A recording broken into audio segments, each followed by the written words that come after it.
What's going on, guys? It's James from Glaze Life here, and I'm going to bring you another One Dude and a review. Today I'm doing a movie review on the film Oblivion, starring Tom Cruise. This one's going to be a little different. I'm probably just going to sit here and kind of think about what I want to say. I don't have notes.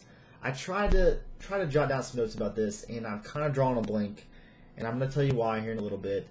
But I apologize ahead of time. This isn't going to be as structured as some other reviews. Kind of going to go all over the place. I'm not going to give an in-depth summary about this film, and let me just tell you all about that. Anyways, but to start off, spoiler alert, I'm just going to talk about the film. I usually don't talk about the ending and stuff that happens in depth to give too much away, but this time I probably am. So if you haven't seen this film, or you are planning on seeing this film, you haven't seen it yet, and you care about spoilers, don't watch this. Yeah, that was your warning. That was your warning. Anyways, this is all one take. I'm not doing any cutting. So anyways, Oblivion. Set about 60 years in the future, right? Kind of a post-apocalyptic Earth. People, there was a big fight on Earth. There was a big war, assuming the humans won. That's kind of what you get. Tom Cruise and his girlfriend, I think it was his girlfriend, they take base on a different planet, which you assume. They are shipped to Earth to do drone repairs, and they have these drones that kind of monitor Earth. There's a big ring that surrounds them with these structures, and they have these little drones, these little ball vehicular things that hover around. They're like robots that have turrets on them and sensors and all these things. They kind of like monitor Earth and monitor these structures that are surrounding Earth.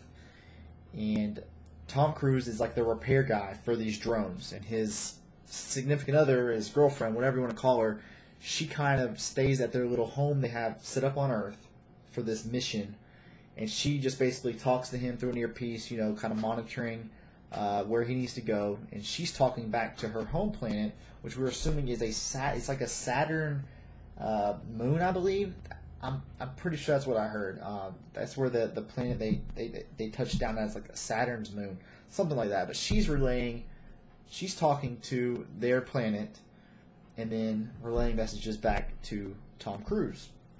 And she could see like video and stuff of what he's doing in his little spaceship flying around Earth. I know this is crazy. Anyways, he's there to repair drones, make sure these things are working, and they're just on a mission for a couple months or whatever, and then they're going to go back home. Well, as you see in the trailers, they run into these like alien-like things and these humans.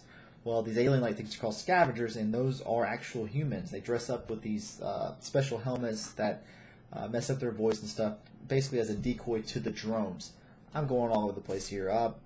Anyways, you kind of get this feel like from the trailers that it's this big like this deserted Earth, which it is. It's a very deserted Earth, and that Tom Cruise gets captured by these scavengers, these humans. And that's pretty much all you get. You kind of get like he gets captured, and then it's like all about him escaping. That's kind of what I got from the trailer. The movie is not like that at all. It's over 2 hours, and you don't get to that point where he gets captured for a while. And it's totally not what it seems like once he does get captured. They actually want him to work with them. They think he's special, which he is. He's special, whatever. He's a special person in this grand scheme of things.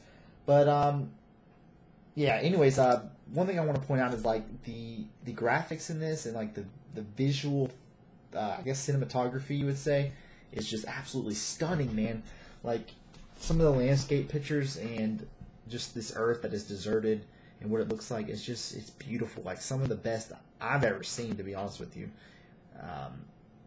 The graphics and the fast-moving graphics and the actions and like driving the spaceship around and stuff was cool and all, but just like the beauty of looking at these backdrops, and like when Tom Cruise is riding like a motorcycle through this just abandoned Earth and like a desert type feel, is like, I don't know. Everything just looked really, really good, and I was really impressed in that. Like just sitting back watching something like that was really impressive. Anyways, moving forward, there was too many of those like touchy feeling moments where it felt like like this big like dramatic, like I love you, man, and like I love you so much, baby, and like I love you, and like I want this to happen, and like, oh man, blah blah blah blah blah, like man. Like there were so many of those moments in this, and it was too overwhelming. Like it was just not I didn't care. You know, there was a lot of those things that happened like that, and I felt like it was just pushed too much.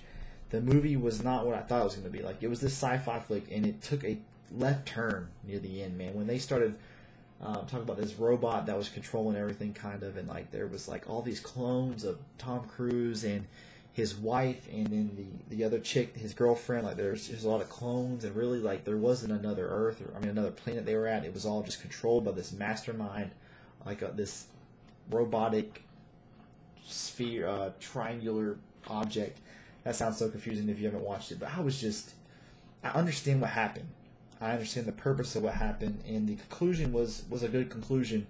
But you were led an hour and 45 minutes of this film, thinking like, what the heck is going on? And then all of a sudden it just hits you, and like the ending like just came so quick, and I was just left like, what the heck is going on? I kept asking myself, like, what's going on? Like, what is happening? Like, what is going down right now? It was just a crazy, crazy film. I think it was good. I really don't know where I stand on it. Like, a lot of it was interesting, but it was still just a crazy concept.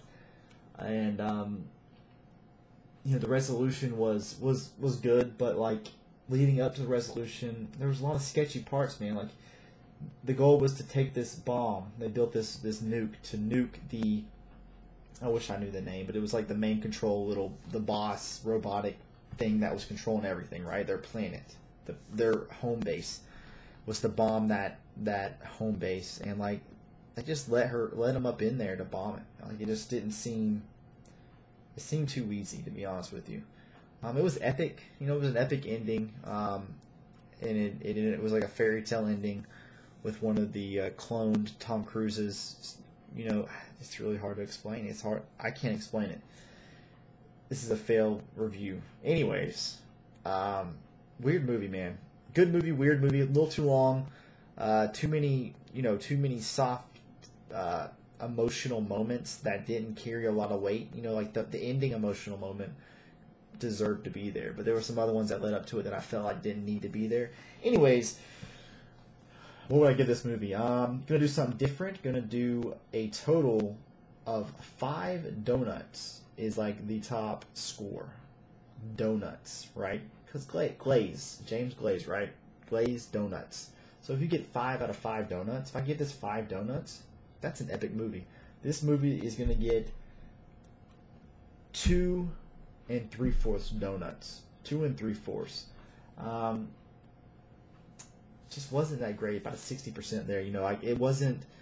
There was a lot of good out of it, but like I said, it was too long. It was visually amazing.